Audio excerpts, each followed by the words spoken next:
But there's no stalling necessary this time around. We're getting right into the doubles action here at Shockwave. Let's do this. I'm ready. All right, Elquapod and SiscoKid up against the twins, Mew² and Hyrule Hero. Elquapod, we've heard his stylings on the mic quite a bit here around Shockwave. He was out of town for a while. It's good to see him back in. It is. Can't wait to pick his brain on his adventures. Now we have a rare treat of actually getting to see him on the other side of the screen, but additionally getting to actually see him in doubles. SiscoKid, of course, taking the path of Hyuga, the Toon Link main himself of our area, of course, aside from Island. And, you know, while I have so many nice things I could say about them, I look at who's next to them, and I just get absolutely terrified. This is one of my favorites, honestly, to win the entire doubles tournament tonight, actually. The twins, Hyrule Hero and Mew². Yeah, I definitely agree that they'd be one of the favorites. Their teamwork, their setups they have as a team are so impeccable because they're brothers, because they play with each other all the time. They play teams all the time. They are so very familiar with not only each other's playstyles, but with each other's characters, that they know exactly what's going to be happening before it even happens. Right. And I think it's so apt that we're seeing the Zenyatta tag actually from Mew². Aside from the fact that it's his main in Overwatch, I think it really attributes some of... there's a lot of similarities between Zenyatta as a character versus Mew². There are, yeah. You know, with Zenyatta, I see him as more of the character who kind of just stays in the back, capitalizes on particular moments just like that. And if you're not cautious and you don't deal with this threat immediately, although it is a bit on the squishy side, you can definitely eat a lot of damage. Genji, on the other hand, a.k.a. Hyrule Hero, repping the Link. I'm expecting him to be more of that sort of a frontline offensive tank of sorts. He's going to try to absorb the brunt of the damage. He's going to use the projectiles, and he's going to be using that rage along with the fatter body that Link provides in order to get some really big punishes as well. Yeah, just control in general. Since Link does have all those very fast projectiles, he's going to be filling a lot of holes in Mewtwo's offense to keep that control of the main stage, which is so important in any Smash game, but especially in doubles. Now, looking over at Team Red for a second, Elquapod repping the Falcon and SiscoKid, of course, repping the Toon Link. It feels like Elquapod is playing a much more reactionary style of Falcon, just waiting for the opportunities to present themselves and then utilizing Falcon's quick speed to come in and get the punishes. Which is really one of the things Falcon is really, really good at. I mean, people think about Falcon, his offense in any of the games, really.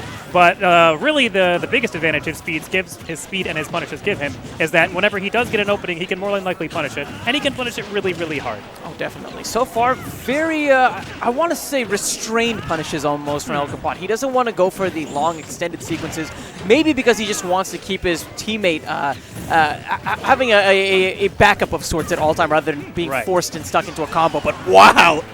Beautiful air dodge read from Mew² to go and take another stock. He is on fire right now. Very scary stuff, those Mewtwo forward airs off stage. Especially because not only is oh, that is going to be it. Super low % kill. And can we just talk about like some of the conditioning that went there? Initially, Elquapod was like, I'm gonna air dodge to avoid the aerial, and we see the wait from Mew². And then the next time, no air dodge, a brutal punish with the spike. Very, very clean play. Mew² honestly going huge right now. Whenever you talked a little bit about Hyrule Hero, though, you mentioned that his role was to fill some of those gaps. And what gaps are we seeing him fill currently? Well, I think it's overall stuff. The fact that he can be constantly there to put it on pressure. Because like the Mew²'s been doing like a kind of like quote-unquote random up smashes.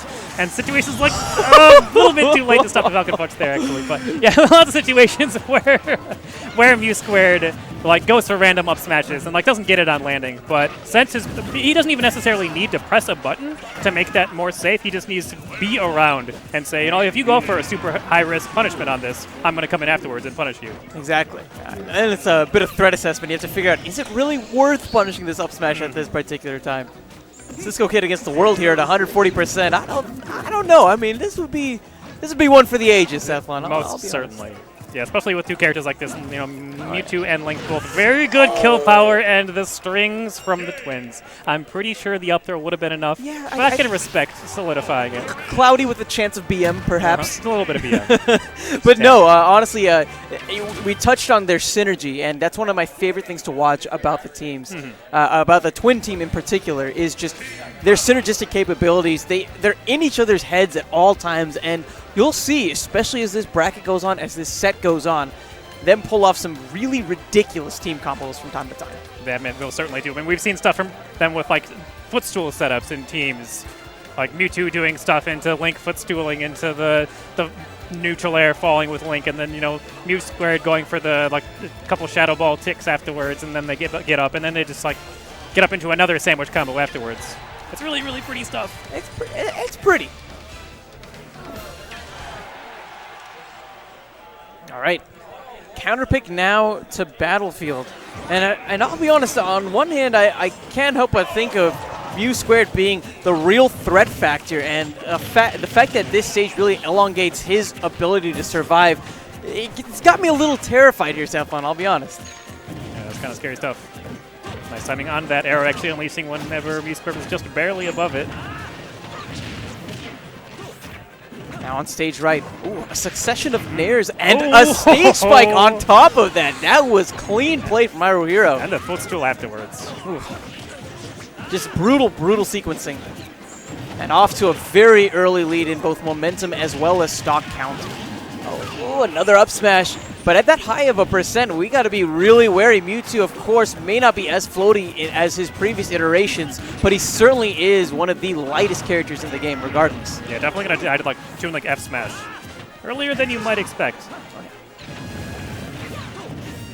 Just going for a quick nair. Oh, interrupting the up air the up smash sequence, but there's not the sweet spot on the up air that we were expecting. Up throw, however, will be taking out SiscoKid, and a quick turnaround forward air to demolish the stock from Elquapod. Yeah, that's the sort of stuff I'm talking about. Like, that up B is very clearly unsafe, but since it lasts so long, by the time it's actually over, Mew² can slip in and make it safe afterwards.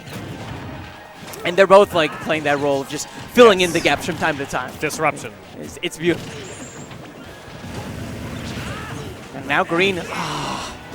Again, Hyrule Hero. He's 2 for 2 on these stage spikes so far. Trying to go for a third, perhaps? Not going to be able to make it quite yet. Still cornered here. This is one of the first times we've seen Green lose stage control, but they take it back immediately. Yep, a little bit of confusion there, but... Ooh, yeah, that Shadow Ball. But Elquapod, great F smash. Covering the quick get-up with a really strong punish. But I'll be honest, again, Cephalon might be too tall of an order with Mew² not even losing a stock yet.